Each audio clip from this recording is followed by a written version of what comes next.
Clevatess is the strongest demon king feared by all humans, and his only goal is to wipe out humanity for good. But everything changes the day he finds a human baby and makes a choice that shocks even him. From that moment, Clen hides his power and starts a new life, pretending to be some regular loser, raising the kid right in the middle of the world he once swore to destroy. But how long can a demon king hide his true nature? As the story begins, we see a young girl walking with her father out to the farm. When they finish, he calls her to follow him back home. She wanders around the house, spots a map of Edzi, and notices something odd. Right after the edge of the map, there are only dark spaces. Just their continent, then pure darkness, so she can't help but wonder why. Curious as always, she turns to her dad and asks what's beyond their city, a question even he can't answer. He sees the curiosity in her eyes and wants to give her an answer, but he can't because the truth is that he doesn't know either.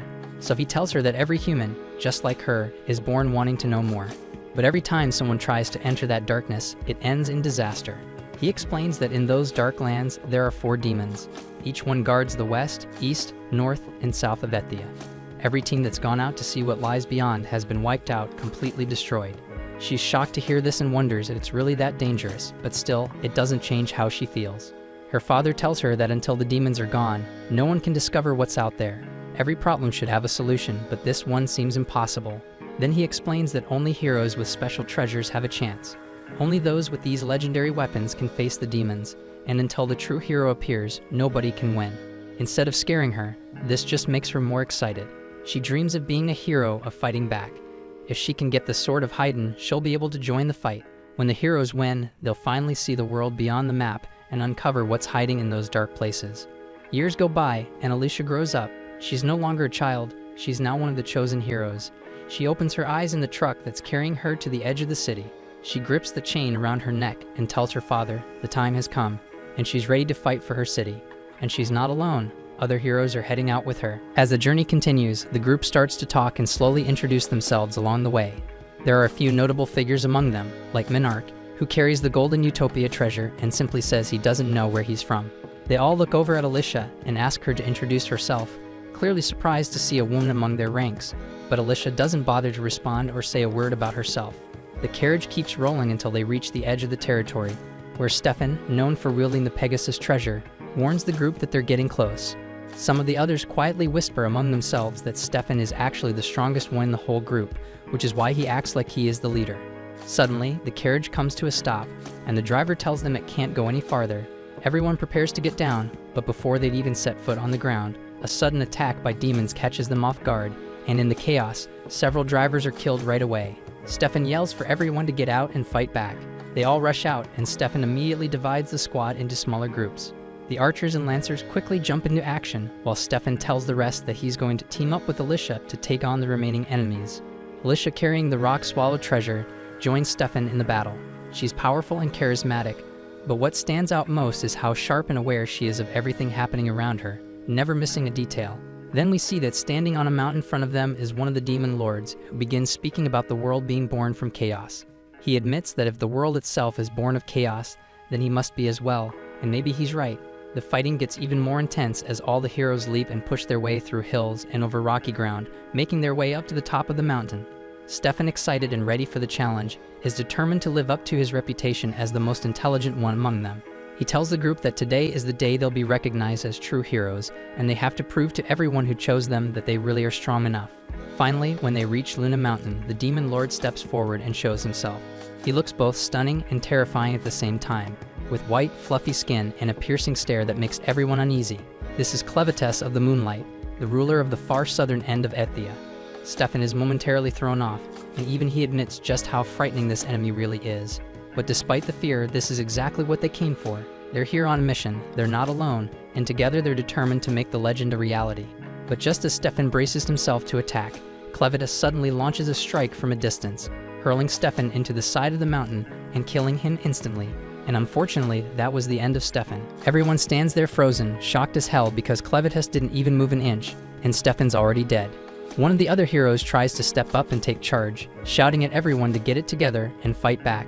But Alicia isn't rushing in like the rest. She's scanning the mountain, looking for anything that might give them an edge. As the heroes get closer to Clevatess, he cuts them down one after another without taking a single step.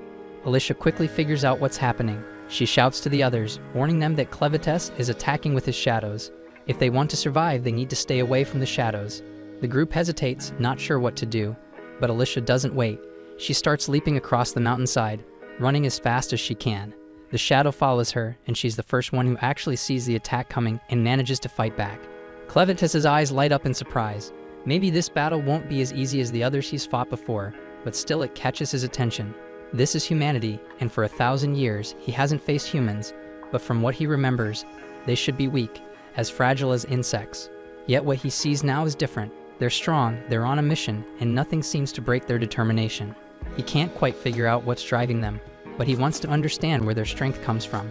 The heroes fight with everything they have, but Clevatess defeats them all. In the end, Alicia is the last to fall. As she's sent flying into the air, she closes her eyes, accepting her fate. She apologizes to her father for not making her dream come true, but not every dream is meant to happen, and hers is one of those that just wasn't meant to be. Meanwhile, in capital Hitterat, the people of the Haydn Kingdom go about their daily lives, unaware of the danger approaching.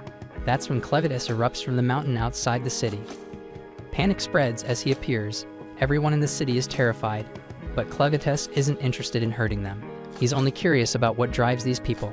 He remembers that the ones who attacked him called themselves heroes sent by the king of Haydn, and now he plans to fight his way to the palace to reach the king. The villagers panic and run for safety while the knights rush into action, bringing out their archers to launch an attack. But Clevatess doesn't attack them in return. Instead, he soars above the rooftops, heading straight for the palace, determined to discover what lies at the heart of their resolve. The knights strengthen the security at the palace gates and fire a volley of arrows at Clevatess, but none of their shots come close to hitting him. He watches their attacks, unfazed, and quickly realizes they're not as strong as he expected.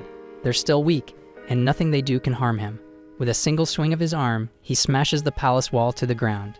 The knights quickly realize the situation is out of their control, so one of them rushes off to warn the king that the Demon King has attacked. The king doesn't seem surprised. For the Demon King to reach the city, there can only be one reason: the heroes have failed. He rises from his throne and moves toward the only thing he has left to protect, the legendary blade of Haydn, Mana Hitterate. The knight insists that a demon has invaded the city and can't be stopped, urging the king to hide. But if the demon truly is unstoppable, the king reasons there's no point in running because no matter where he goes, the demon will find him. The knights keep fighting, launching fire and arrows at Clevatess, but he knows none of it will make a difference. Still, he remembers how Alicia's sword managed to wound him, even if just a little. It proves that if humans are left unchecked, they can eventually grow stronger and become a threat. He never approached human territory, but now they're after his land, and for him, that's reason enough to fight back. The king approaches the door to defend the sacred blade, but as he opens it, Clevatess appears right in front of him. With one look at the crown and the clothes, Clevatess instantly knows he's facing the king. He calls it out, speaking clear human language, and that throws the king off because a demon shouldn't be able to talk like them.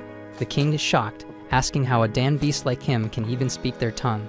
But Clevatess just tells him to watch his filthy mouth because he's the only one with the power to save humanity.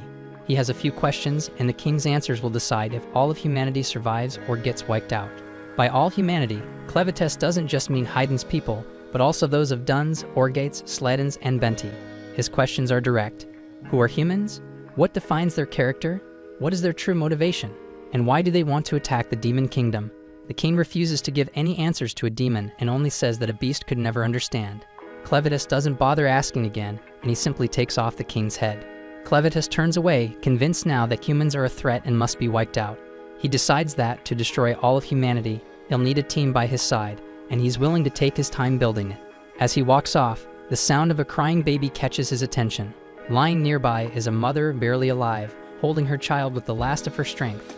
Clevatess comes closer, uninterested at first when he sees it's just a human baby. But then, the mother speaks. She begs him and pleads for him to save her child. He's taken aback and wonders if she even knows who the hell she's asking, because she's begging the very source of her people's suffering. He tells her straight out that he's here to destroy humanity, and if she needs to blame someone for the baby's death, she should blame the child for being born human. But the dying woman refuses to back down and insists that no child ever gets to choose what they're born as. He doesn't care, but still he tells her if she wants him to spare the baby, she should give him a reason. The woman, running out of strength, says she can't prove the child's worth now, but she's certain the child will prove it when he grows up, and with that, she dies. Clevatess picks up the child, and he isn't convinced, but since she was so sure, he decides he'll wait and see if this human is any different. After all, it won't take him long to watch a child grow. Elsewhere in this massive kingdom, we learn that there are 5 human races living in the world. First are the Duns, the most numerous. Next come the Orgites, known for their bravery and the horns on their heads. Then there are the Slatans, who are mostly introverted and don't interact much with others. After that are the Benti, who look a lot like demonic bandits but have incredible strength. Finally, there are the Hydanians, the oldest and the most mysterious and wisest of all. They have the unique ability to craft weapons from arcanocite, but only the royal family knows the secret technique. Because wisdom is what the Hydanians value most, they've spent years selling their weapons to the Duns. These deals have led to all kinds of adventures and partnerships between the 2 races, resulting in plenty of mixed bloodlines. Still, pure Hydanians are extremely rare. And outside the massive kingdom, where all these races live, wild dark beasts roam the land. Then we see back in the Luna Mountains, the massive 9-tailed beast Clevatess fends off a pack of smaller monsters that are about to gobble the baby. Terrified and helpless, the baby bursts into tears, and Clevatess is honestly concerned the child won't last long at this rate. He wraps his tails around the baby, trying to figure out how to get this loudmouth to calm down.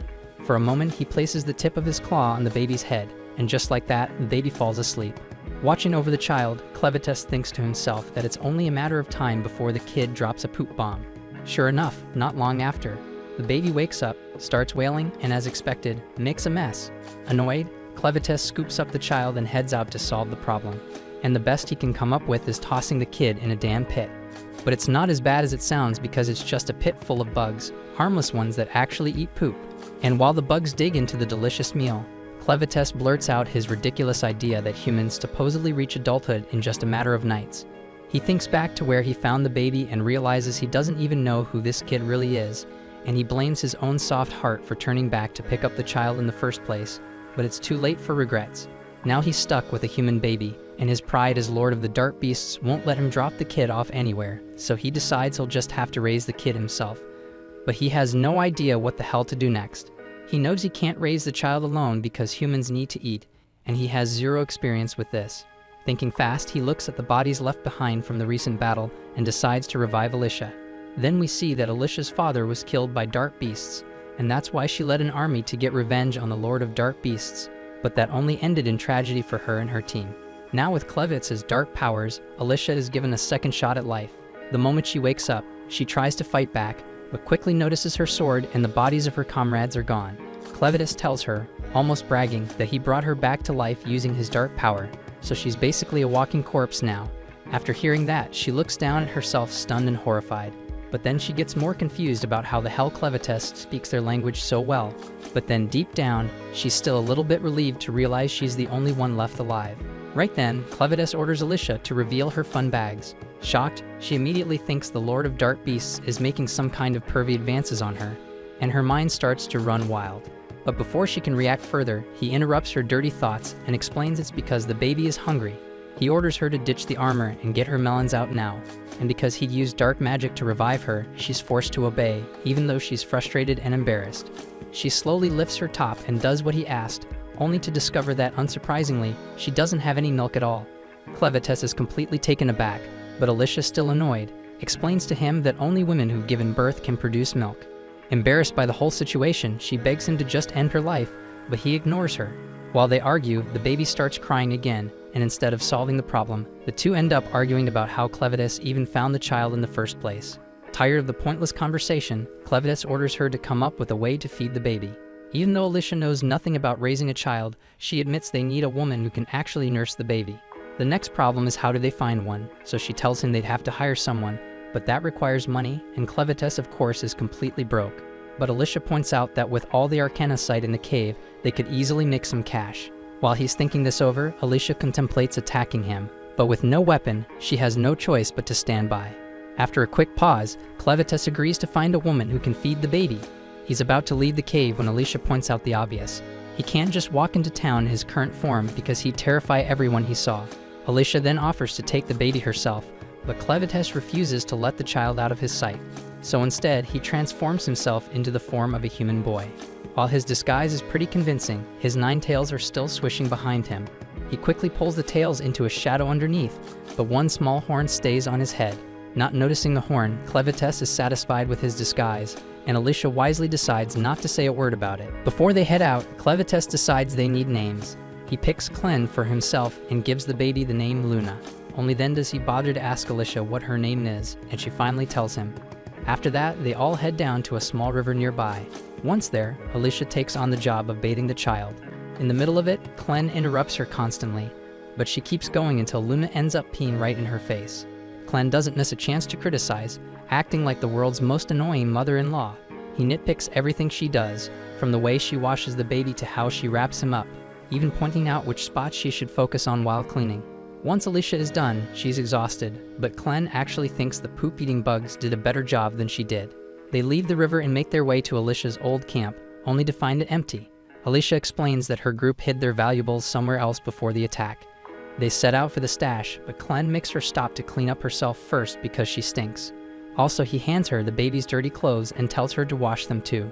While doing this, Alicia notices the crest of the Haidanians' royal family on the fabric, and she realizes the baby is actually royalty. At the same time, back in the ruins of the castle, a lone soldier runs through the wreckage, searching for survivors. He's shocked by the devastation left by the Dark Lord and remembers that the crown princess had planned to escape the kingdom with her child before disaster struck. He curses the king's madness for destroying the kingdom, but still clings to hope that someone made it out alive. Meanwhile, General Drell and his men survey the remains of the Haidanians' kingdom. Drell quickly orders one of his soldiers to inform the emperor, warning that if they don't claim the land now, another race will beat them to it. He's mainly interested in the secrets of arcanicite crafting, a technique known only to the Haidanians' royal family. As he heads back to gather his army, he tells his second-in-command Maynard to hunt for any survivors with royal blood and bring them straight to him. Back with our happy family, we see Alicia confront Clen, holding up the crested cloth and accusing him of kidnapping a child with royal blood. Clen is stunned to hear this because he honestly didn't know. He tells Alicia that someone who looked exactly like the human form he's now using was the one who handed him the child. Alicia doesn't buy his story for a second, but Clen cuts her off and admits he killed the king because the king attacked him first. He warns her that now, plenty of people will be searching for the child, hoping to get the secret of arcanicite crafting. Now that he knows the child is royal, Clen is determined to raise him as a king, planning to control things from behind the scenes.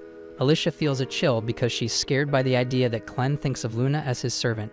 She suddenly wonders if, by revealing Luna's true identity, she's only made things worse. Clen then interrupts her thoughts, reminding her that they still need to find a woman with milk to feed the baby. As they head out, Alicia tries to reassure herself that humans would never accept Clen, especially with a horn sticking out of his head. But then she remembers that the Orgates have similar horns, which could make it easy for Clen to blend in. Still, Alicia is convinced the humans will eventually figure him out and stop whatever he's planning. At the same time, she realizes just how obsessed Clen is with Luna, and the thought of Luna being harmed or lost terrifies her. So from that moment, Alicia decides she must do everything she can to protect Luna, no matter what, or humanity will vanish. On the road, the group is suddenly attacked by bandits. The first blow lands square on Clen's head. Alicia assumes that ordinary bandits should be no problem for the Lord of Dark Beasts, but to her shock, Clen collapses to the ground, bleeding heavily. Panicked, Alicia screams like an annoying girl, only to be struck from behind herself, knocking her out cold. She's stunned by how weak she is, even with Clevatess's dark magic inside her. Some time later, Alicia wakes up, momentarily disoriented, as if she's surrounded by her own soldiers on a mission to attack Clevatess. But before she can get comfortable in her daydream, Clen snaps at her to wake up. Reality sets in. They'd both been captured by the bandits, and Clen is grinning about it.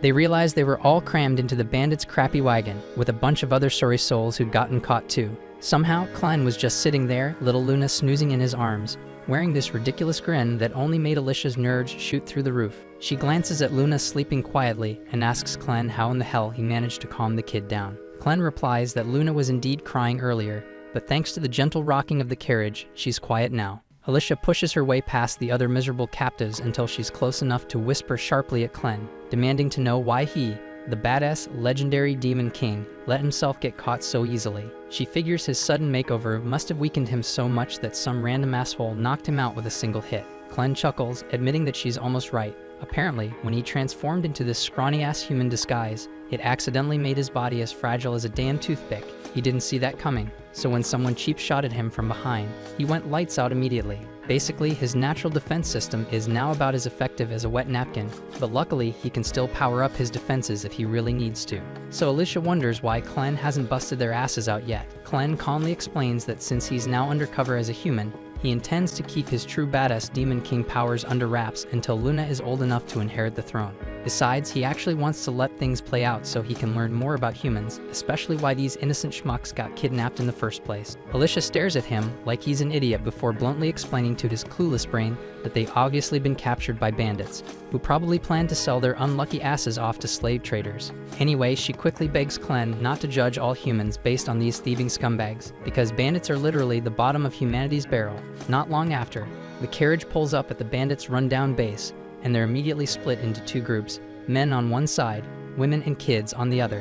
One of the captives suddenly makes a run for it, clearly sick of this bullshit. So Dagarn, one of the bandit leaders, watches the idiot sprint away, smirking smugly, knowing the guy just signed his own death warrant. Sure enough, another bandit casually hurls a dagger at the fleeing guy, impaling him straight through the back and dropping him faster than a sack of potatoes. With that moron permanently out of commission, Dagarn calmly warns the remaining fresh meat not to try anything similarly stupid unless they want a blade decorating their spine too. Then his attention shifts straight to Alicia. He orders her to follow him, and before she can even protest, he roughly drags her off toward his room, intent on getting to the bottom of her melon. Clen then stands uncertainly until a woman named Karma, who appears to be in charge of handling the women and children section of this lovely human trafficking operation, notices him spacing out. Spotting Luna in his arms, Karma calls over her servant Nuru, whose messed up job is basically daycare for kidnapped infants. Then we learn that the bandits' hideout is located in an abandoned quarry, and deep at the bottom of this sketchy-ass pit lies a mysterious pool of water, and at the very bottom of that pool sits a legendary red blade.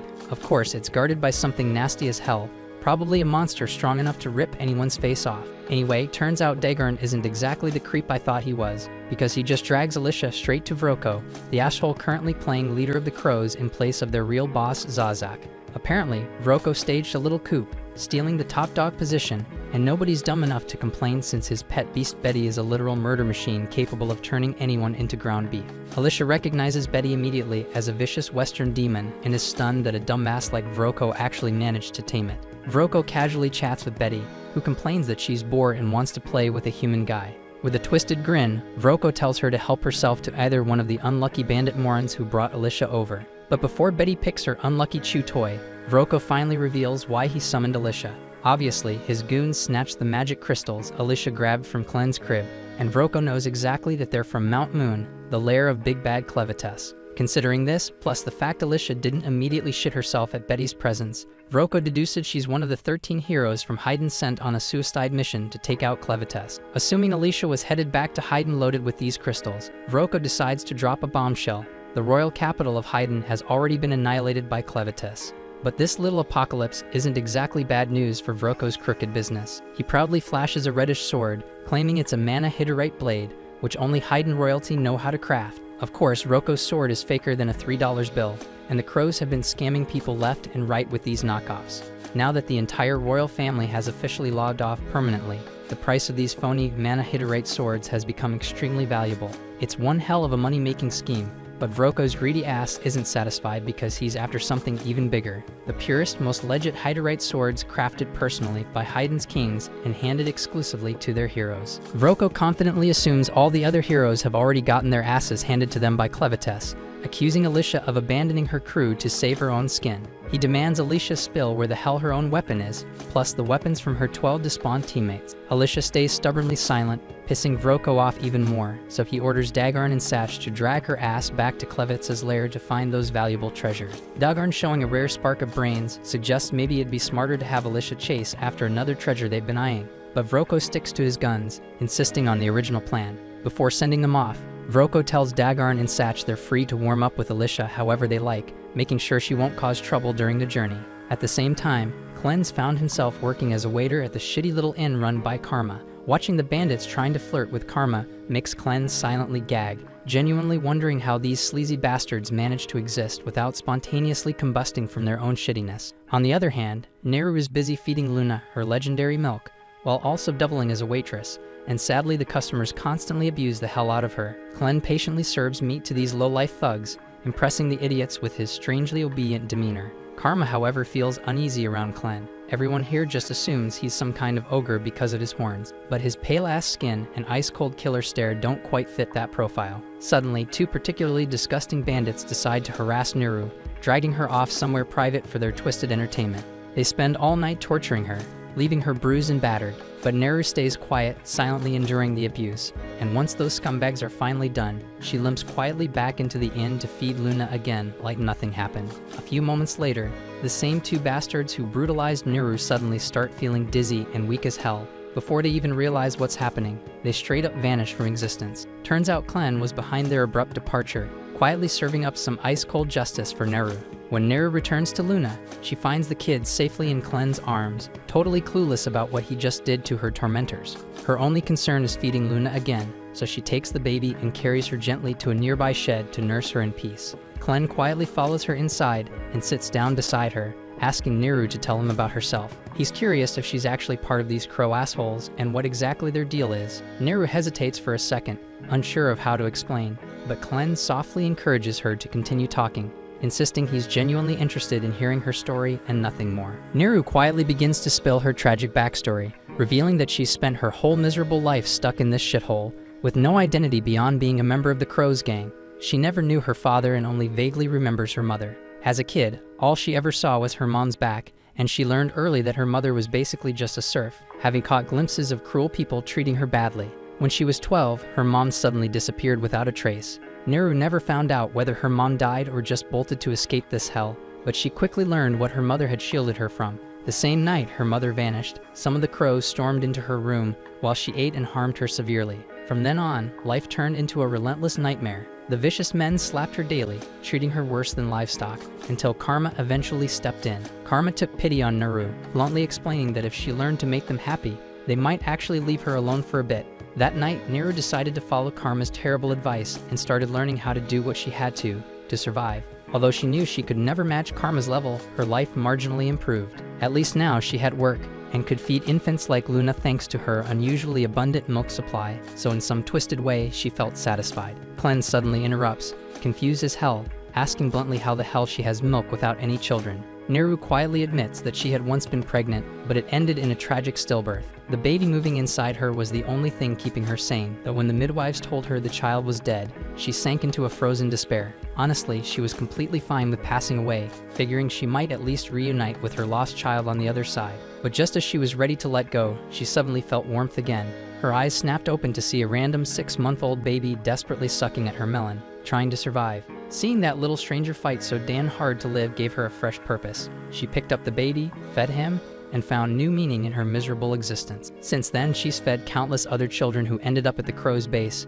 each one reminding her that her life had value. She confesses she even tried twice more to have kids of her own, but both times ended in heartbreak. By now, Clen's had enough of this sob story, bluntly telling her to shut up already, and out of nowhere, he asks Neru if she wants to follow him as Luna's personal wet nurse. He insists he's not trying to take her or anything weird, but he also can't think of a damn reason not to bring her along. Plus, Luna clearly likes her, so it definitely saved him from dealing with Luna's crying tantrums all day, making it a total win for him. Luna gently taps Neru as if urging her to come with them, and Clen bluntly repeats his offer. He asks if she'd prefer becoming Luna's personal wet nurse, or if she'd rather stay here getting used and harmed by these filthy bandits. Neru hesitates. She knows damn well it's a once-in-a-lifetime opportunity, but as far as she knows, Clen is just another slave, and hitching her hopes to him feels short-sighted as hell. She quietly admits she wishes things were different, but tells Clen she can't go with him. She gently explains that as long as he's a slave too, she can't trust he'll be able to protect her. Plus, there are plenty of other helpless kids here who depend on her for survival. Reluctantly, she hands Luna back to Clen, gives them one last sad look, and quietly walks away. Meanwhile, the bandit assholes drag Alicia over to a sketchy-ass bridge and force her to walk out onto it. Halfway across, she pauses and stares down, making the bandits laugh their asses off. They mockingly warn her that jumping from this height would be a quick ticket straight to hell, but Alicia's actually staring at something else entirely, gleaming gems resting at the bottom of the river below. She instantly recognizes the place and mutters in disbelief before the bandits gleefully confirm this is the exact spot where the legendary hero Cordwar bit the dust. Right then, one brave, desperate captive steps forward, claiming he'll dive down and retrieve whatever the bandits want if they'll just let him and his wife go. His wife frantically urges him on, reminding these scumbags they'd promised to release them. But as soon as the poor guy plunges into the water, monstrous creatures emerge and immediately tear him to shreds, leaving the wife screaming like hell. Alicia grits her teeth, knowing full well these lying bastards never planned on releasing the guy. She realizes with dread that this place is basically hell on earth, infested with Arvensis, horrific monsters that flooded into their world 300 years ago. Back then, people at least had solid ground to fight on, but even Cordwar, the strongest hero of his time, couldn't handle these nightmare creatures. His legendary sword, the Stream Splitter, remains down in that cursed river to this day.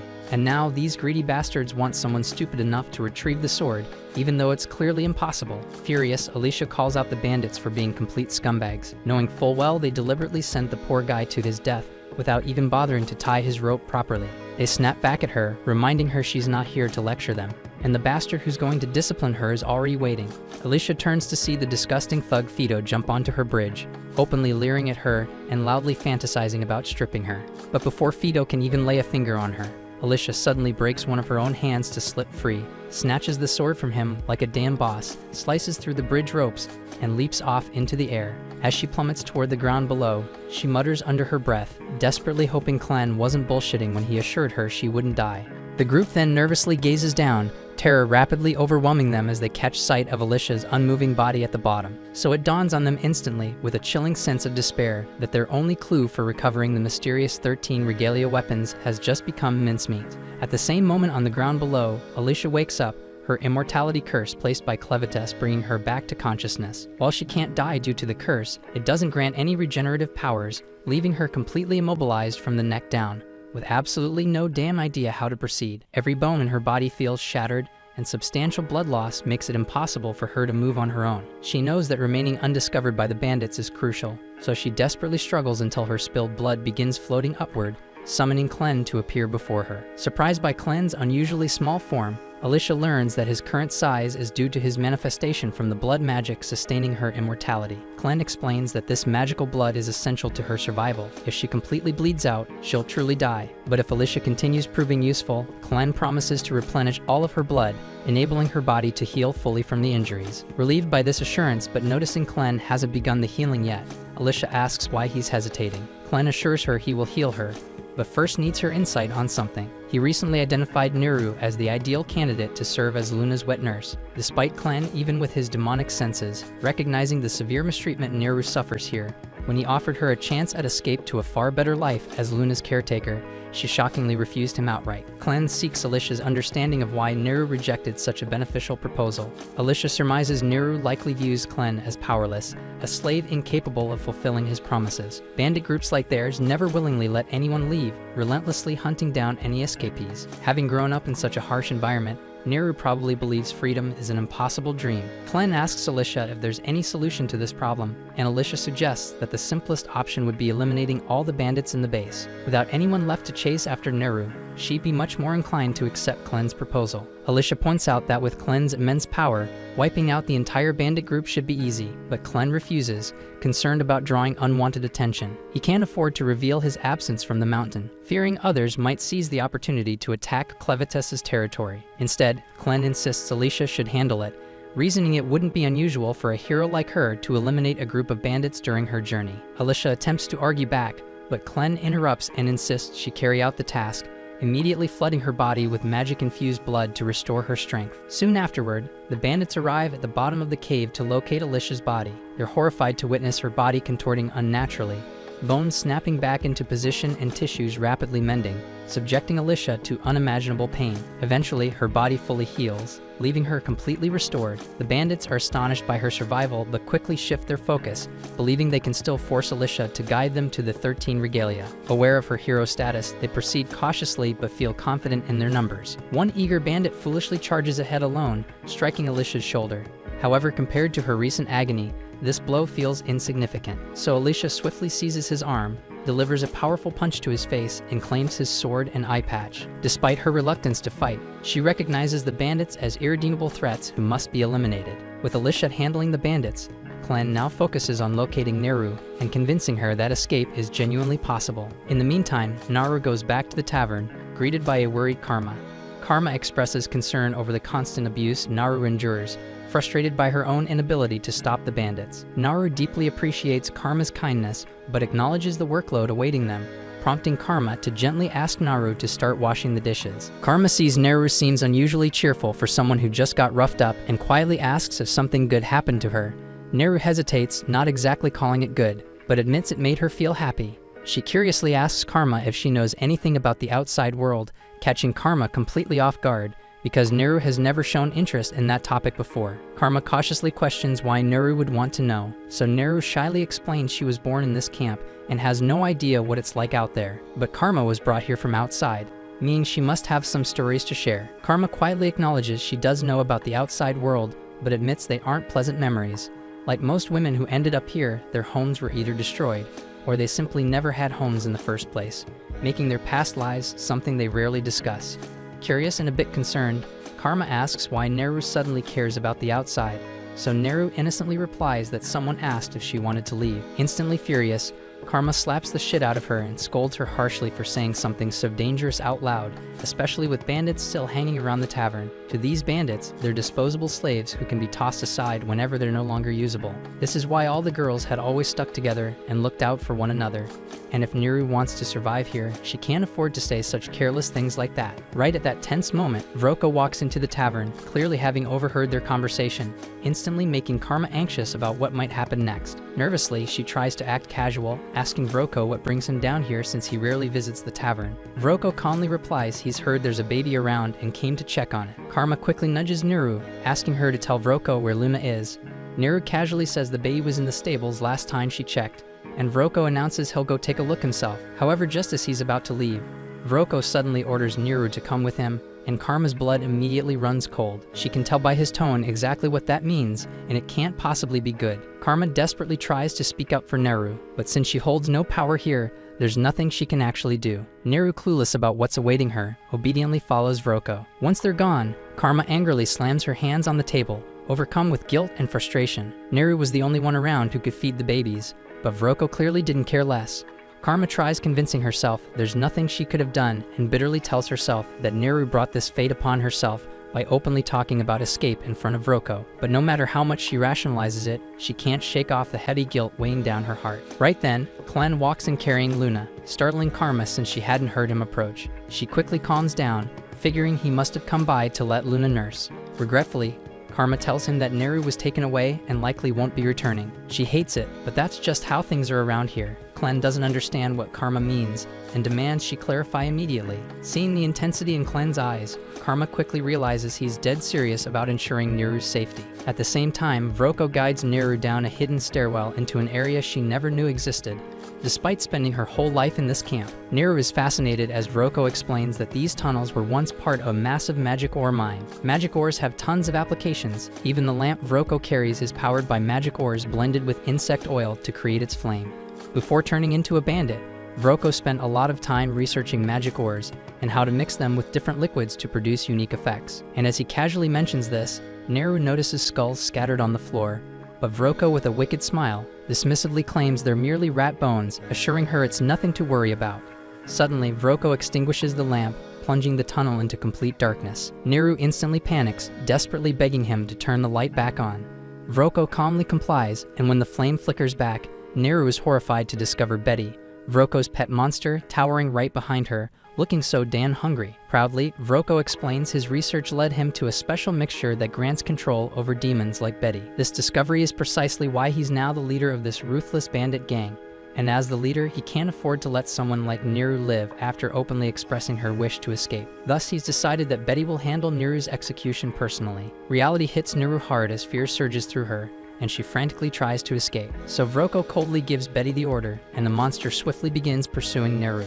As Neru stumbles and struggles to flee, she bitterly recalls Clen's earlier offer. She deeply regrets rejecting it, knowing that if she'd said yes, things might have ended differently. Right then, Neru notices Clen standing at the far end of the tunnel holding Luna, and her heart breaks as she realizes she'll never be able to care for Luna again. Usually, this is exactly when Clen would heroically save her, but unfortunately, Neru gets swiftly devoured by Betty, swallowed whole, and seemingly gone forever. Luna immediately bursts into tears after witnessing such a horrific sight, but Clen gently comforts her, explaining this is simply how the world works. Magical beasts have to eat too, so blaming Betty is pointless. If anyone is at fault, it's Clen himself for arriving too late. He's genuinely frustrated at losing someone as valuable as Neru, but there's nothing he can do now. Clen then calmly shifts his attention toward Vroko, puzzled at how a proud troll from the western forest could ever serve a weakling fat dwarf with a buck-toothed face like him. Vroko is completely stunned by Clen's audacity to insult him at a time like this. He's also baffled about how Clen even reached this place, but ultimately, it doesn't matter. Angry, he commands Betty to consume Clen as well, but shockingly, Betty refuses to move. Vroko looks up at his usually obedient monster, only to be met with a sight he's never seen before. Betty trembling in pure terror. In fact, she's so frightened that she involuntarily vomits up Neru, who emerges badly burned by stomach acid and missing both an arm and a leg. Despite the horrific injuries and disfigurement, Neru somehow clings to life. Without hesitation, Clen swiftly neutralizes the acid covering Neru's body and gently places Luna beside her, letting him offer comfort during her final moments. He then discreetly sends one of his shadows to quietly carry both Luna and the severely injured Neru away, while Vroko is distracted. When Vroko turns back to confront Clen again, he's utterly shocked to discover that Luna and Neru have disappeared. Confused and enraged, Vroko assumes Clen must have used some form of magic, but amusingly enough, Clen himself has absolutely no idea what magic even means. Vroko assumes Clen is pretending not to know what magic is, because magic is the only possible explanation for all the weird stuff he's been doing. Basically, magic involves mixing magic stones with other strange ingredients to create special effects. For example, this weird drug hidden in Vroko's coat is made from magic stones, a few rare herbs, and the larva of a nasty parasitic fly. When someone inhales it, they become dumb as hell.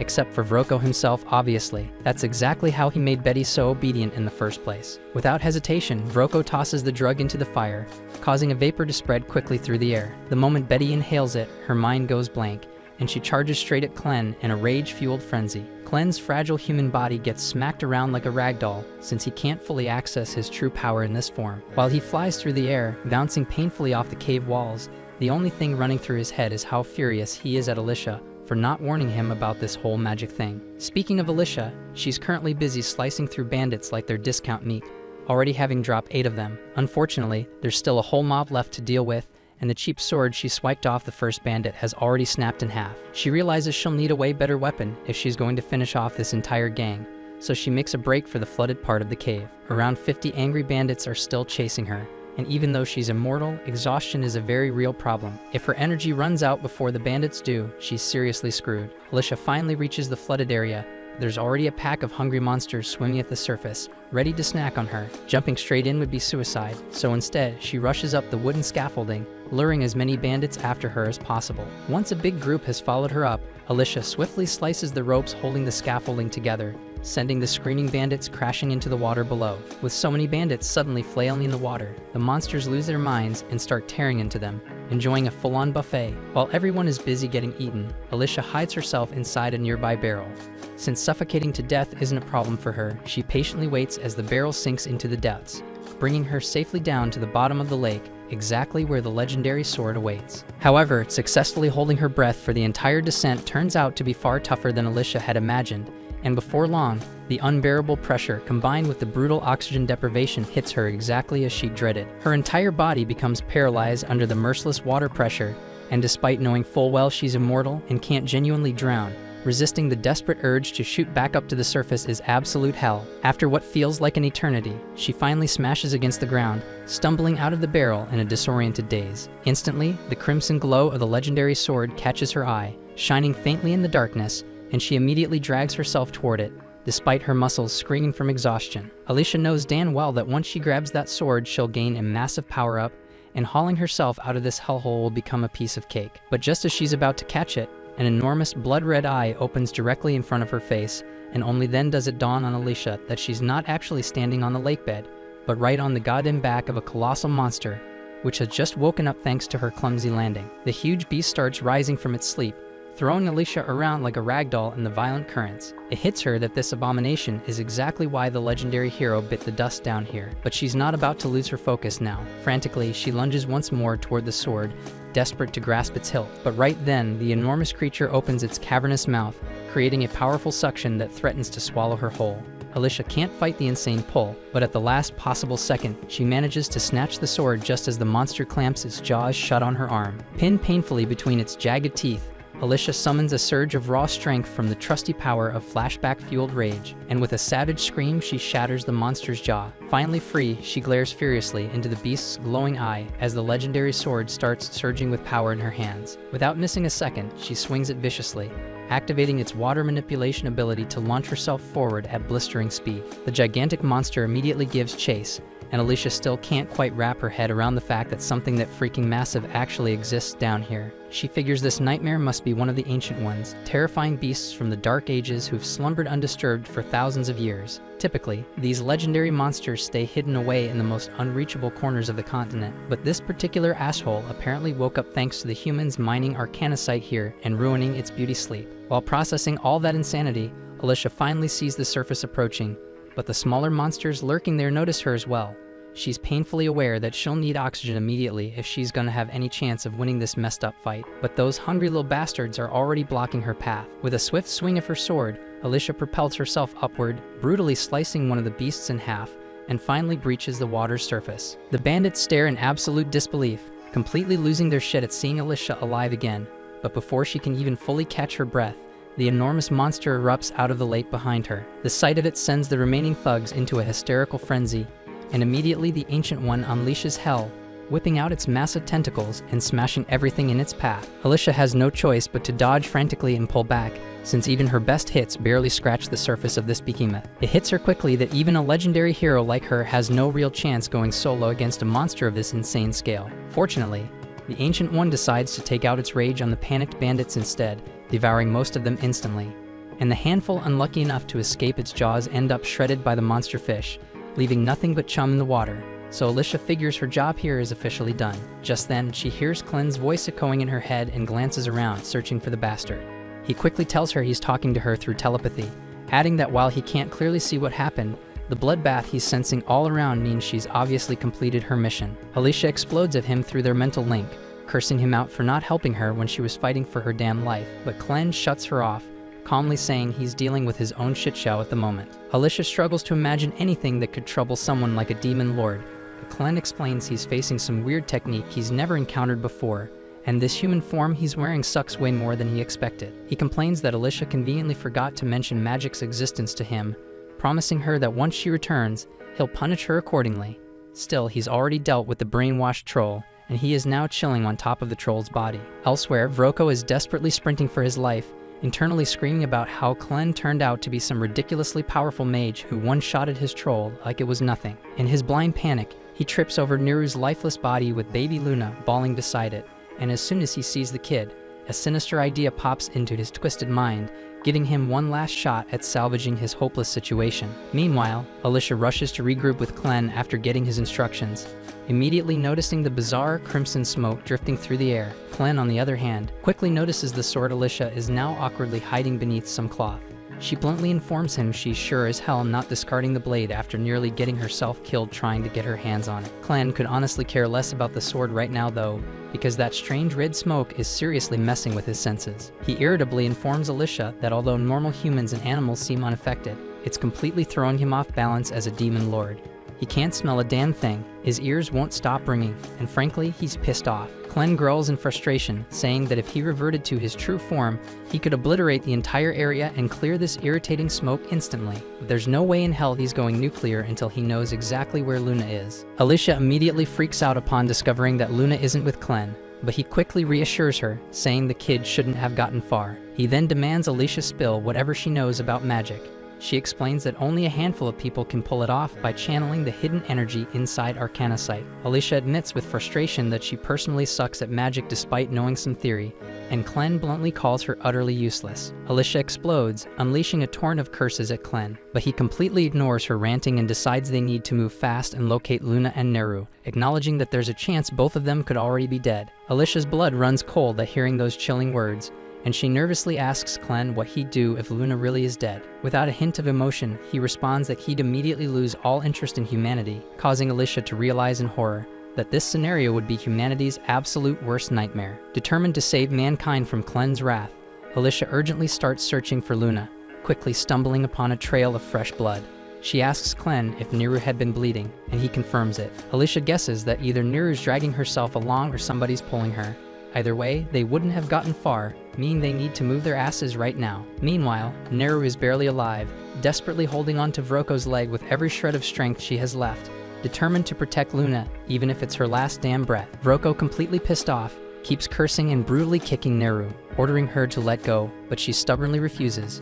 Vroko is desperate to shake Neru off so he can flee with Luna, since earlier when he tried to grab the kid, Luna's cry made his magic lantern explode spectacularly. This made him realize that Luna clearly possesses insane magical talent, and being a pure-blooded Haiden, he might even belong to the royal family. Frustrated, Vroko raises his blade to cut off Neru's wrist and finally free himself, but just then Alicia bursts onto the scene, furiously ordering him to stop. Vroko nearly pisses himself, demanding to know what happened to his men who went after her. Clen coldly answers him, casually mentioning that his men ended up as dark beast snacks. Vroko totally panics now, desperately threatening Alicia and Clen not to get closer, or he'll chop off Luna's tiny fingers. Clen, completely unfazed, dares the bastard to go ahead, mocking him that he can just heal any injuries anyway. Alicia quickly interrupts Clen, scolding him that even if he fixes Luna's wounds, he can't heal the mental scars it'll leave behind. She insists Clen shut up and let her handle this negotiation herself, then dramatically reveals she has the legendary hero's magical weapon. Vroko practically loses his mind when he spots the legendary sword, but Alicia suddenly hurls it into the wall behind him, shouting at him to take it. She instructs him that he'll need both hands to pry the sword out, and promises that if he leaves Luna unharmed, she'll let him keep the sword and walk away. Vroko starts laughing bitterly, calling bullshit because no true hero would ever trade away such a powerful weapon just for some brat. Convinced now more than ever that Luna really is royal blood, Vroko changes his tactics and demands Alicia reveal the locations of the 13 legendary weapons she and her allies possess if she wants the kid back. And Clen also tells Alicia to just give up the damn locations, dismissively remarking that they're only weapons after all. Alicia coldly tells Vroko that the legendary weapons are hidden at the deepest part of the canyon beneath Luna Mountain, but warns him he'll have to personally haul his ass there if he wants them. Vroko chuckles smugly, boasting that it'll be easy for him to snatch those weapons since he's mastered more than just one type of magic. Without warning, he throws a mysterious black powder into the air, gently taps Luna to startle the kid into crying, and triggers Luna's powerful magic instinctively. Luna's energy activates Vroko's hidden spell, cloaking him in invisibility. Smirking with confidence, he starts strolling away, fully convinced Alicia and Clen can't possibly track him now. But just as he thinks he's gotten away clean, Alicia suddenly materializes directly in his path and effortlessly slices him straight in half. Vroko, completely baffled, gasps in disbelief, asking how in the hell she found him. Alicia coldly explains that even if he turned invisible and muffled all the noise he made, she could still clearly hear Luna's crying. Meanwhile, Clen retrieves Luna and brushes the invisibility dust off the kid. Alicia bitterly decides to let Vroko's corpse remain invisible, quickly turning her attention to Neru, realizing with gratitude that Luna only survived because Neru protected him with every last ounce of strength she had. Alicia desperately asks Clen if he can't save her, but he coldly replies that he can control only one zombie puppet at a time, and Neru's body is way too damaged for his regeneration ability alone. He casually says they could potentially get replacement parts elsewhere, but it'd be a hell of a lot easier just to let her die. Alicia immediately snaps at him, furiously shouting how the hell he could abandon the woman who sacrificed everything to protect his child. Passionately, she declares that if she were a mother, she absolutely trusts someone like Neru to watch her child, and hearing Alicia's heartfelt speech, Clen finally caves and decides to save Neru. But he warns Alicia that she'll have to die temporarily because he'll need every bit of mana he invested in her. Without hesitation, Alicia boldly says she doesn't give a damn if she has to die again for someone else. After all, she's the freaking hero. So Clen takes her words at face value, instantly kills her. Moments later, Neru awakens, utterly confused as she realizes she's somehow still alive. Even more shocking, she discovers her body's been completely reconstructed by Clen during the healing process. Neru hesitantly asks if he's the one who saved her life, and Clen casually confirms it, adding that she should really be thanking the hero. He explains that healing Neru took longer than expected, causing Alicia's body to start decomposing. But now that he's restored Alicia's mana, she should wake up again shortly. Seconds later, Alicia woke up dramatically, springing up like she's breakdancing, immediately panicking about her missing sword. Clen ignores her antics, calmly informing Neru that she's been reborn, and from now on she'll go by the name Neliru. He hands Luna back into her arms, firmly telling her that from this moment onward, she'll be traveling with them, and this time without hesitation, Neliru gratefully accepts his offer with a genuine smile. The next morning, Clen abruptly confiscates Alicia's blade, leaving her crushed, but he firmly points out that openly carrying it would just draw unnecessary attention, so he'll store it securely in his shadow until it's genuinely needed. At the same time, Nelleru wraps up gathering heaps of gear from the bandits for their journey, even managing to scavenge a respectable outfit for the baby. Alicia asks if Nelleru is seriously planning on carrying all that stuff alone, since it looks ridiculously heavy, but Nelleru brushes it off, saying it actually feels pretty light. Alicia suddenly remembers Nelleru lost a huge chunk of her body yesterday when she nearly died, so Clen must have swapped those parts out for something powerful enough to make her this strong. But Alicia still has no clue what the hell he actually did. Nelleru then eagerly approaches Alicia, offering to help by carrying her sword, but Alicia sadly admits she doesn't even have her sword anymore. Nelleru instantly perks up, remembering Vroka mentioning he stashed a bunch of badass swords inside his desk. Hearing this, Alicia immediately lights up and begs Clen to at least let her have a normal sword. Clen is fully aware Alicia is practically useless in combat without a weapon, sighs and tells her fine, she can go grab one. So Alicia excitedly rushes off to raid Vroko's desk. With Vroko and his entire bandit crew dead and the slaves already gone, the hideout is eerily deserted now. Clen casually asks Nelleru if she'll miss the place, but she quickly responds she's had nothing but nightmares here, so she's more than thrilled to leave it behind.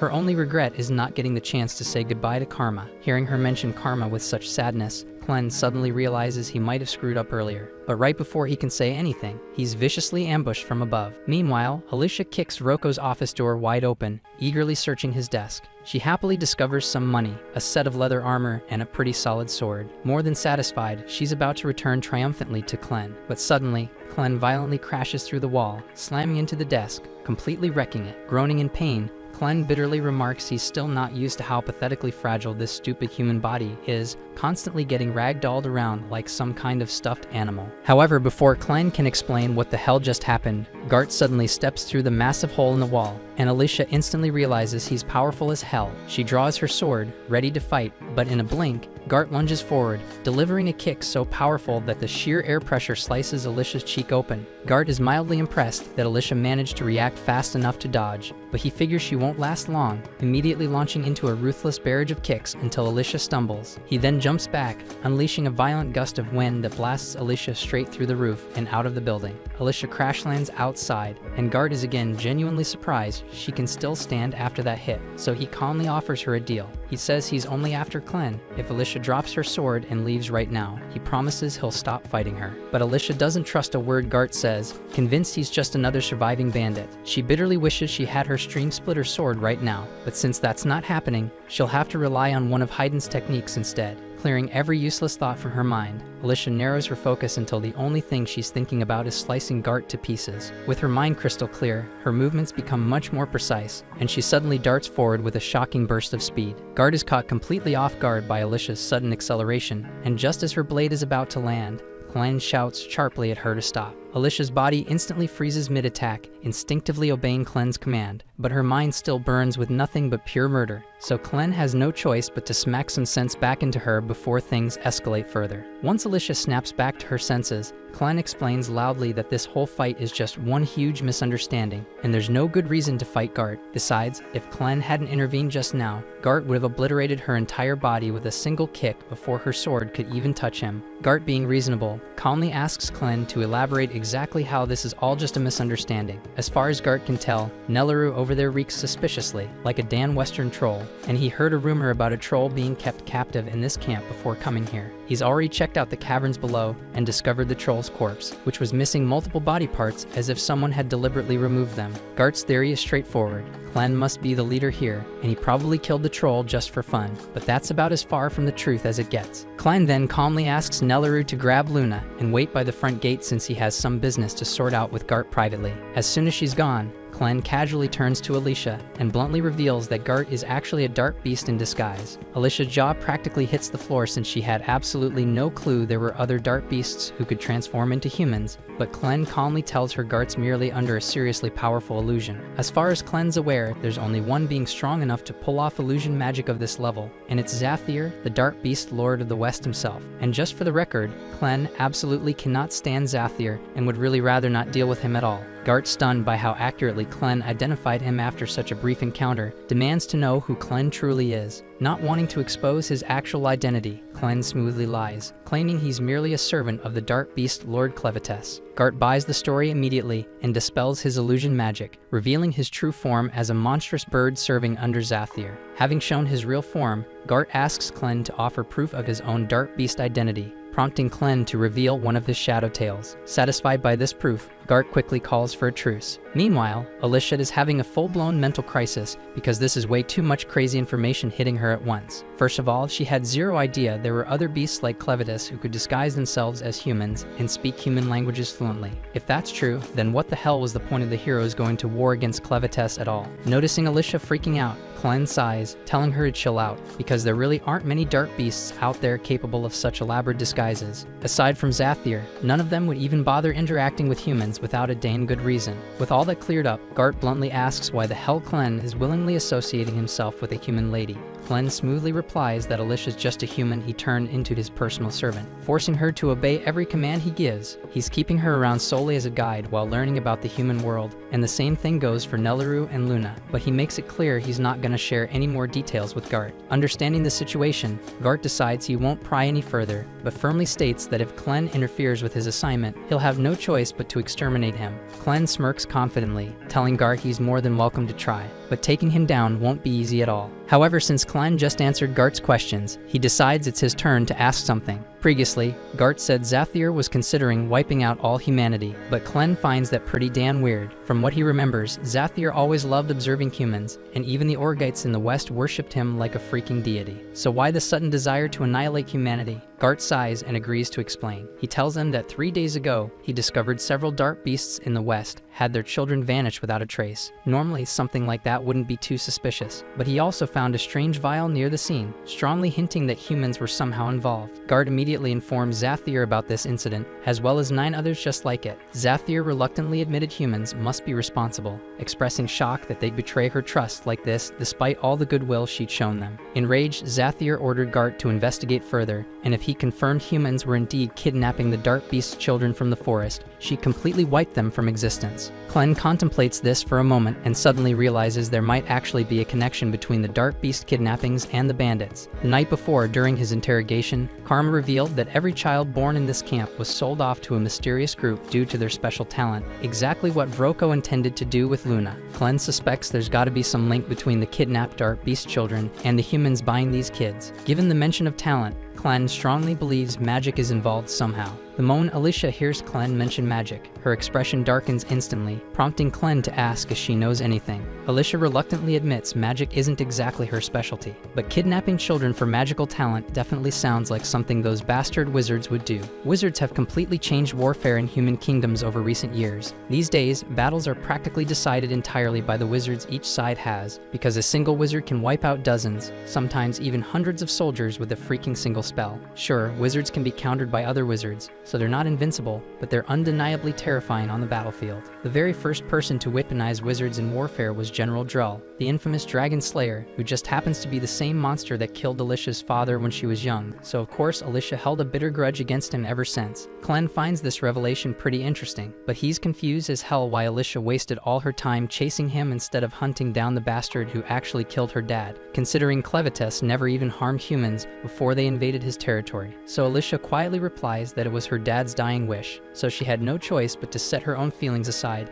and complete the assignment to invade Clevatess's domain. At the same time, in another part of the human kingdom, General Drull's massive army is marching steadily south, boasting 50,000 men under his command, determined to seize control of the ruins of Haydn for himself. What's left of the battered Haydn army desperately tries to stop him, but they barely scrape together 6,000 troops, and hardly any wizards at that, so it's painfully obvious they stand no chance. Mikil anxiously asks if reinforcements are close, but given the mess they're in, it'll be at least 3 days before any backup arrives, so they're completely on their own. Yet Commander Rhodey refuses to surrender without a fight. He quickly formulates a risky but promising plan, telling Mikil that if they can manage to reach the fortress at High Gate and seal it from within, they just might have a chance at holding off Drull's massive army, despite the overwhelming odds. Unfortunately, that strategy relies entirely on cooperation from the soldiers already inside the fortress, and even though Rhodey has urgently sent word explaining their situation, he hasn't heard anything back. so he assumes things inside the fortress must be chaotic as hell too. On top of that, they hadn't yet confirmed whether the rumors about Clevatess destroying Haydn were true. But seeing as Bolate dispatched General Drell to seize the territory, Rhodey grimly concludes that Haydn must have indeed lost, and he suspected that Drell's real objective is probably the legendary forge of Haydn itself, because without it,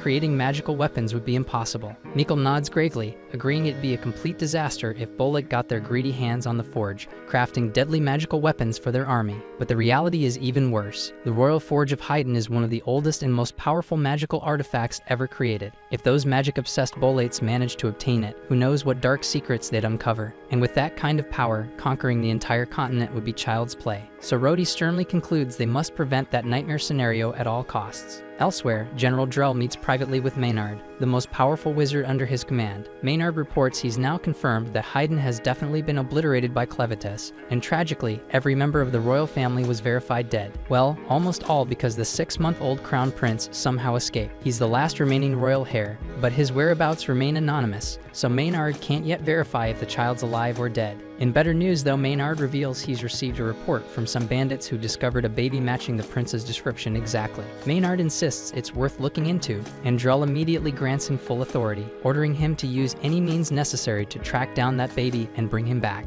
Not long after, Clen and the group rolled into a nearby town, and while Alicia went off to scout for information, Nelliru took the opportunity to brew Clen a cup of coffee.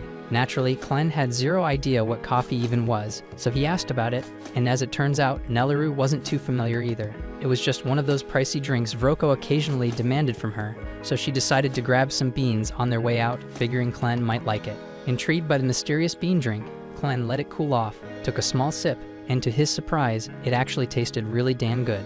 Nelliru's happy he liked it, but there's something that's been nagging at her. She finally asks what happened to that sketchy guy who attacked Clen back at the camp, the one who mysteriously dipped without a trace. Clen explains that after Gart learned about wizards and magic from Alicia, he said he was heading off to report back to his master, so they won't be seeing him for a while. Still, Clen assures her that even if Gart shows up again, he probably won't cause trouble because the dude's not suspicious of them anymore. Right then, Alicia comes sprinting up the hill looking like a walking red flag. She's got bad news. The situation in Haydn has gone completely off the rails. The neighboring country of Bolate has smashed through the border and launched a full-scale invasion. Haydn is trying to fight back, but with the king dead and the capital already destroyed, their chances of winning are basically non-existent. The country of Estlin apparently tried to stall Bolate's advance, but it didn't do much in the end. Clen, still trying to piece all this together, asks why Estlin would even bother helping Haydn when they're not directly involved. Alicia explains that Estlin and Bolate have been at each other's throats for years, and even though Estlin's currently the weaker nation, they can't afford to let Bolate get their hands on the Haydn Forge. If Bolate managed to claim that, they become practically unstoppable. But even if they did capture it, they wouldn't be able to use it properly without someone of royal blood. But the real issue is that Haydn is completely outmatched, and thanks to Clen's offing their king, Haydn no longer has any decent sorcerers or leadership left. And at this pace, it won't be long before Haydn gets completely brushed off the map. That all sounds like a massive headache, but Clen honestly doesn't get why he should care because his only goal is to make Luna king.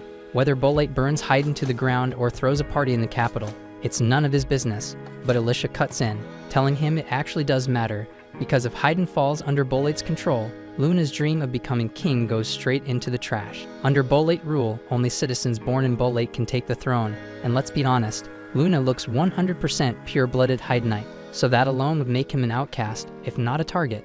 Worse, pure-blooded Haydnites aren't just rare, they're valuable. Their blood is literally the key to refining arcanocite efficiently, and with a psycho like Drell leading Bolate's army, there's no telling what horrors he'd unleash to get his hands on someone like Luna. Alicia knows this firsthand. Drell was the man who killed her father, and not because they were enemies or anything like that. No, they used to be tight. But since her dad was considered one of the most elite swordsmen in the land, Drell showed up years after the guy retired just to challenge him and prove he was better. And when he won, he looked Alicia dead in the eyes and blew up her house for no reason other than pure malice. Alicia was burning with rage, ready to grab her father's sword and avenge him right then and there, but her father stopped her, because he knew Drell would kill her on the spot if she even tried. With his dying breath, he begged her not to go down the path of revenge. He warned her it would only lead to endless war and suffering. Instead, he asked her to become a hero, someone who saves people, not someone who destroys. He promised he'd always be watching over her, and she never forgot. Now with Bolate sweeping through Haydn like wildfire, Alicia tells Clen that the only way to ensure Luna's future is to stop them, drive them out, and crush Drell's ambition before it burns everything down. Clen knew she was right. Deep down, he could see the logic in it, but he still hated the irony. Here he was, about to protect the very place he once swore to destroy, and that thought annoyed him more than he expected. Still, Alicia's relieved that he's willing to step in. She says she'll get ready to head out, but Clen stops her. If he's going to take action, he can't risk people thinking he's just doing it because Alicia asked. He needs a solid reason to go head-to-head with Drell, and luckily, Drell's been abducting Dark Beast kids to turn them into war mages for his army. So that alone gives Clen the excuse he needs, and honestly, he's a bit hyped to see what these wizards are really capable of. He knows Alicia's probably dying to get back at Drell for murdering her father, but he reminds her that her dad's final wish was clear. He didn't want her to become a weapon of vengeance, he wanted her to be the kind of hero who saves lives. Alicia hasn't forgotten the vow she made, but after everything that's gone down, calling herself a hero feels like a bad joke. Right now, she's just going through the motions, stuck being a puppet to someone else's will. But even if that's true, Clen throws the question back at her, what does being a hero really mean? Maybe Alicia doesn't feel like one, but Clen's sure Nelleru sees her that way. After all, Alicia's the reason her life turned around. That hits Alicia a bit, and she knows he's right. So she decides to stay behind, and the moment Clen shifts into his other form, he bolts straight into the woods, heading right for the Bullet army. At the same time, the Bullet forces just smash their way past the second fortress on their march toward Haydn. Rhodey's seriously freaking out cause if they're not stopped soon, they'll be at Hitterat in no time. He rushes along the cliffside with Mikkel pointing out a narrow river up ahead, if they're gonna block the army or at least slow them down, because this spot is their best shot. Back in the city, Alicia brings Nelleru and Luna along as they walk through the streets. Then they suddenly hear someone getting the absolute crap beat out of them nearby. Alicia's first reaction is concern, but once she spots the guy, she relaxes. It's just some unlucky bandit who somehow survived their last fight with her. Not exactly someone worth saving. The townspeople already know all about what the bandits have done, and when they realize this guy's one of them, there's zero chance they're letting him walk free. Nelleru is still a little shaken, mostly cause this guy used to harass her constantly. Alicia tries to comfort her, saying he won't even recognize her now that she's changed a lot. Unfortunately, the guy does recognize Alicia, and the second he sees her, he tries to shift the crowd's attention by yelling that she's the one who unleashed the giant sea monster in the old mineshaft. A few heads turn to see what he's shouting about, but Alicia's already slipped away by then. Even if someone had seen her, it wouldn't change the fact that this dude's a bandit and no one's buying his crap. In the end, all the bandits found in the area end up hanging, and the locals are still feeling pretty uneasy about everything going on lately. First it was Clevatess attacking, then came the Bullet invasion, and now some ancient underwater octopus freak. At this point, people are joking that next it'll be mutant hornets or ice-breathing worms. But no matter what madness shows up next, one thing's clear. They've made up their minds to stand strong and protect their town from whatever comes. At the same time, Alicia and Nelleru are trying to find somewhere to stay, but things aren't exactly easy since the whole town's basically on lockdown.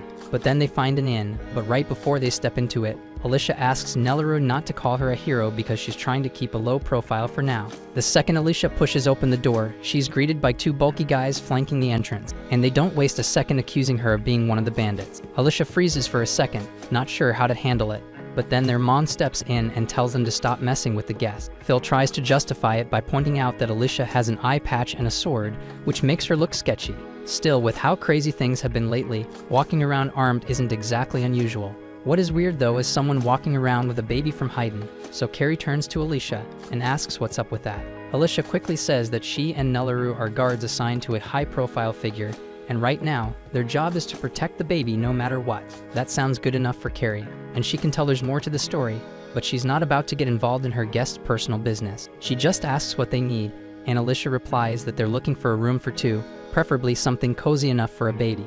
Carrie lets her know it's 2 silver coins per night, so Alicia pays for 2 nights up front, and Carrie points them to the first room on the left. She then tells her sons to help carry the guests' things, so Pete walks over to Nelleru and offers to carry the bags for her. Nelleru tells him she can handle it just fine, but Pete insists, so she hands over the luggage, and the moment he grabs it, he immediately regrets it because he bags are way heavier than he expected. Still, Pete and Phil manage to drag everything upstairs, and once they get inside, Alicia looks satisfied with the room. Carrie says if they need anything, they can come find her downstairs, then heads off. After she leaves, Nelleru suggests they put Luna down so he can get some rest. But what they don't realize is that one of Maynard's spy bugs has locked onto Luna's location. And now that he knows exactly where the Haydnite prince is hiding, he's unleashing his entire swarm to track him down. Later on, Alicia stands by the window, her mind drifting, wondering if Clen has made it to the front lines yet. But before she gets lost in thought, Nelaru calls her over to check out Luna's very first baby tooth because it looks so adorable. Just then, Kara knocks on the door to let Alicia and Nelaru know their food is prepared. But once she notices Luna's still asleep, she tells Alicia to come down and grab it herself so she can bring it back upstairs. Alicia follows her down, and Carrie points to the meal laid out at the far end of the table. Alicia heads over to pick it up, but on her way, she catches bits of conversation from the people sitting around the bar. They're blaming everything on the heroes. If those so-called saviors hadn't gone and picked a fight with one of the beast lords, Clevatess never would have flattened Haydn, and the Bolaids probably wouldn't have kicked off this whole war. Right now, folks see the heroes as a curse more than anything else, and honestly, they've got every reason to be pissed. Instead of saving anyone, those heroes just made things worse. Alicia's just about to head back upstairs when she suddenly picks up on something. There's a dark beast nearby, and before she can act, something crashes through the window. It hits the floor right beside Pete, and at first glance, he thinks it's just some ball. He reaches for it, but Alicia shouts at him not to touch it. But it's too late, and the thing swells in size and slams Pete up into the ceiling, revealing itself as a massive centipede. Right then, Maynard steps into the inn. He tells everyone this isn't just some random bug. It's a creature straight out of the dark beast forest, the kind that ranks up there with serious dark beasts in terms of strength. One guy doesn't even wait for Maynard to finish talking. He didn't come here to deal with monsters, so he dives straight out the window to make a run for it. Normally, that would have been the smart move ever, but Maynard already had a whole swarm of creatures lying in wait outside, and the poor guy gets eaten before he even hits the ground. This was all part of Maynard's setup. He made sure no one could leave the town until he completes what he came for. And just to make things crystal clear, he introduces himself as the top mage under General Drell's command. People inside are freaking out because no one expected Drell's forces to make a move on their village. But Maynard clears that up real quick. He's not here to take over anything. His only task is to confirm whether the Haydnite baby in this town has royal blood. Alicia knows this is about to go downhill fast because if Maynard already knows about Luna, she has to get him out of here now. But before she can make a move, she hears Nelaru scream from upstairs. Turns out Maynard's already sent someone up in the room, and it's his subordinate, a telekinetic spellcaster named Nay Chifonlitz, and she's got Nelaru pinned against the wall using the bed frame like a weapon. Thanks for watching. If you enjoyed the recap and are excited for the next episode, make sure to like, subscribe, and hit that notification bell so you don't miss our daily recaps.